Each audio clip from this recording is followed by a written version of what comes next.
Assalamualaikum warahmatullahi wabarakatuh. Halo sahabat YouTube. Kali ini saya akan membuat video cara menggunakan tang preskun untuk menyambung kabel atau menjoin kabel. Adapun kabel yang saya akan join menggunakan kabel 35 mili, kabel SKU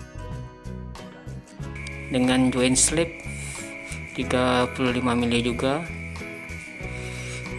Seperti gambar ini, kabelnya udah dipotong sesuai dengan ukuran join slip.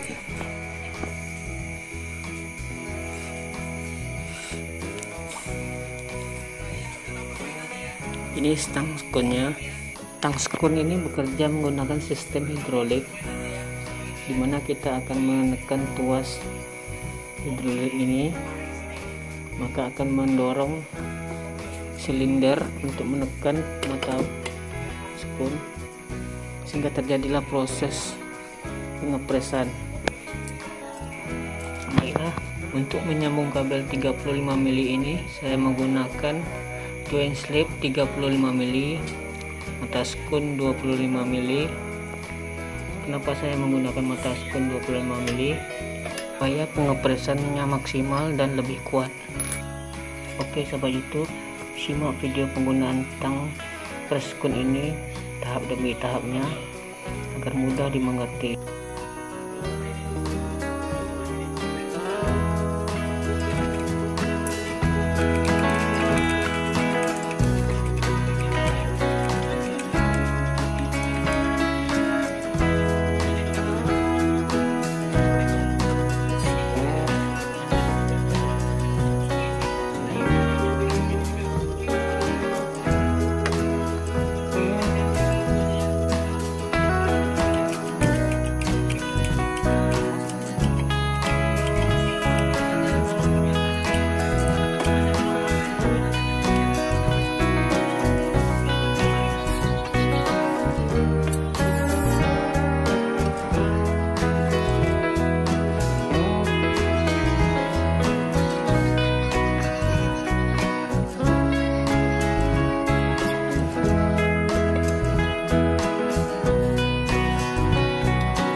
Oke, inilah hasil pengepresan maksimal kabel 35 mili dengan menggunakan tang preskun ini. Terima kasih telah menonton video ini, semoga bermanfaat. Wassalamualaikum warahmatullahi wabarakatuh.